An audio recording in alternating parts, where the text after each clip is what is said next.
What is up, you guys? It is your boy, Phoenix Brenton here, and welcome to today's video. In today's video, we are going to be talking about the Detroit Lions. And at first, I was going to think about making the Cardinals video, but because I'm just, we just have the Rams, I wasn't really comfortable about making a video of a team in the same division and also in the same conference. So that's why we're with the Lions instead, which I think the Lions are more fun to talk about anyways, because it's much I'll talk about in the video. But before we get into today's video, like and subscribe if you're on the road to getting to 700 subscribers. Also, I have a community tab of specific things you like to see on the channel a little bit more, or just things you like of my content the most. Also, I have a playlist of every single team in the NFL. If the team is that you're looking for, like let's say the Steelers, for instance, aren't there, it's probably because I haven't uploaded my video yet. So, and also again, comment down below any teams that you would like to see me do, because I will totally be fine with doing that. But anyways, with that out of the way, let's get into the video. And I think we got to talk about the Lions offseason first. I feel like and I'm just going to be completely honest with this, every NFC North team did not really get that much better in the offseason. If they even did. Because I feel like every team lost at least something major that made the team worse. But that's just me. That's my personal opinion. Maybe the only team that may have gotten better were the Vikings, which, again, they were the worst team in their division. In my opinion, at least. I know the Lions were technically worse, but that's just me. But, again, let's talk about the Lions offseason. Like I said before, they did lose some pieces. They lost Graham Goscell, who was, I think, their starting guard last year. Taylor Decker, DJ Reader, David Montgomery, Kenneth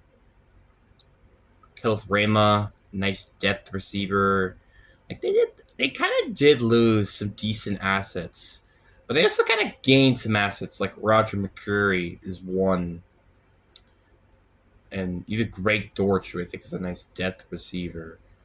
But as you could kind of tell, and also Isaiah Pacheco, which is probably the biggest one they got, they didn't really add much, while they also lost a few pieces as well. Also, obviously, adding Blake Miller in the draft, I think, was a very smart decision. They definitely needed to upgrade this offensive line in some sort of capacity. And Derek Moore could be a nice depth pass rusher for this team. But, yeah, this team is just... I feel like the Lions their window of winning a Super Bowl is kind of closed now. And it needs to be reopened because... yeah, they have still plenty of talent, though. Don't prove me wrong. Like Amon-Ra St. Brown, Jahmyr Gibbs, Jameson Williams, even Isaiah Tesla, I think, was a really nice player. Penei Sewell, Sam Laporta, Aiden Hutchinson, DJ Reed, Brian Branch, Kirby Joseph. They do have some talent, right? But it's kind of it. Also, Kenneth Aubrey, by the way, who they drafted, I think, was it round 2 or round 3? It was round 5 of the draft. I didn't know he fell that far. It was an excellent pick who ended up starting for this team. I did not realize he went in the round 5 of the draft. But obviously, I think this entire season depends on whether or not will Jared Goff actually be good. Because again, I'm going to be honest with this one. Jared Goff is not the greatest quarterback. Because if we're talking about, honestly, if we're talking about division quarterbacks, I think he is the third best quarterback in that division. Because I think Jordan Love is better, and I don't think that's much of a biased opinion, and I think Caleb Williams is better. And I might honestly say he could potentially not even be a top 10 quarterback in the NFC, which is kind of insane. Because, he's been to a Super Bowl. Because it's just he chokes when it matters. That's what really stinks. which is why I could honestly probably say Sam Darnold is better than him because at least he doesn't choke when it matters. Well, he does. Also, by the way, I'm still concerned with this defense. First of all, their front four is awful outside of Aiden Hutchinson. I know they have Adam McNeil still there and also Tyreek Williams, who they actually drafted last year in the first round. But, like, that's just, yeah, it's just not great. I mean, even their front seven isn't just great in general. I mean, Malcolm Rodriguez, Jack Campbell are some good stuff, but it's kind of it. And their secondary is solid. Like, they don't really have, I feel like, a player where it's like, okay, that's a big of an issue, but they don't have, like, an elite talent player in the secondary. Like, Brian Branch is, like, the closest because he's pretty great, but that's kind of it. And whether or not can that secondary kind of stay healthy is also in question. So there are definitely lots of questions on this team. And although this team is very talented, it's again kind of going to come down to can the coordinators do well and can Jared Goff do well? Like, it's kind of just going to go down to that. Also, by the way, their interior is not particularly amazing. Like, Caden Mays is their starting center. Not a great position. And then you have Christian Malagoué, who was drafted in the 6th round back in 2024. And then you have Tade Radlich. I think he was drafted last year. Yeah, he was drafted last year in the 2nd round.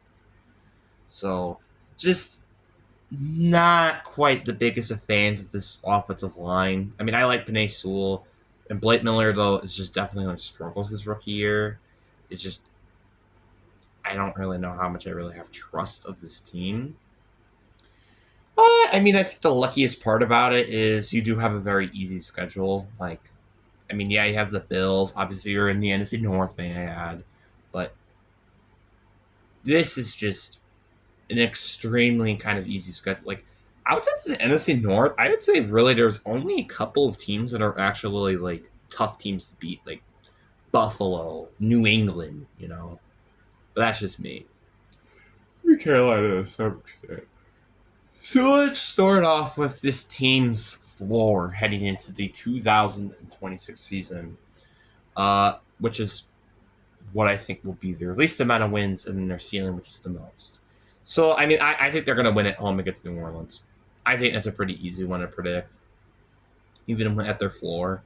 I do think, though, they lose out on the road against Buffalo. I do think then they get the win against the Jets at home, but then you lose on the road against Carolina. You still get the win on the road against Carolina. I do think you get swept by the Packers. I just don't see a reality where you don't. I also think you get swept by the Bears in this reality as well. I think they split the series with the Vikings.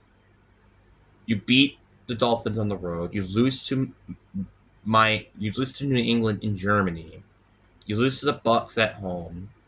You lose to the Falcons on the road. I think, though, you do get the win at home against Tennessee, and you get the win at home against New York, which puts their floor at 7-10, which that's not horrible. I mean, that's not a horrible floor. Obviously, if everything goes wrong, that's kind of what I expect to happen.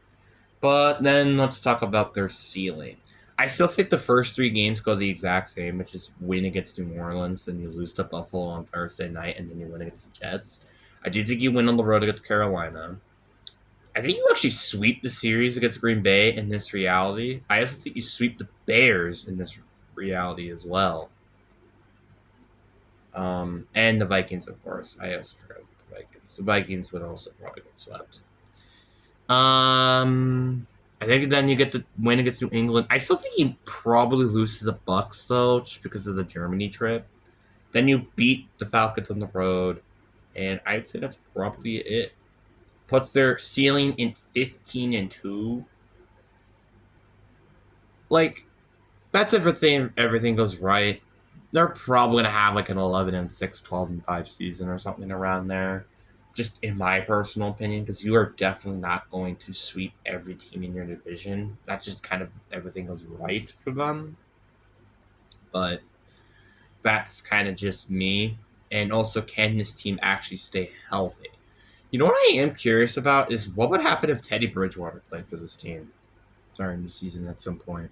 I am kind of curious of how that would work because he is your backup quarterback. I also kind of did forget to mention this, and I even was thinking this as well. Isaiah Pacheco is just a downgrade to David Montgomery. I think David Montgomery is a better running back. Yeah, Pikachu hasn't had as good as an offensive line as like. I mean, is KC's a line better? I'm not sure. Like, it's kind of a mixed bag to some aspect, but I'm not really sure. We kind of just have to wait and see on this one, I would say. But I do think the Lions, I feel like to me, might be the running candidate to winning the division. But I don't think they're the running candidate to win the Super Bowl out of this division. That's just me. Well, I mean, to be honest, or might not even be potentially in the top five of teams that might make it to a Super Bowl in the NFC. Because obviously the Seahawks and the Rams, I think, have a higher chance. I think definitely the Niners have a better chance. The Bears have a better chance. Would I say the Eagles have a better chance? I probably would say so. I'd say so. So, yeah, they're not in the top five. And Green Bay might potentially have a better shot because, again, they are going to have Micah Parsons during the second half of the season. So, I guess we'll just have to wait and see till then. But, anyways, guys, I do really hope you guys enjoyed this video. I hope you guys have a fantastic day. Peace.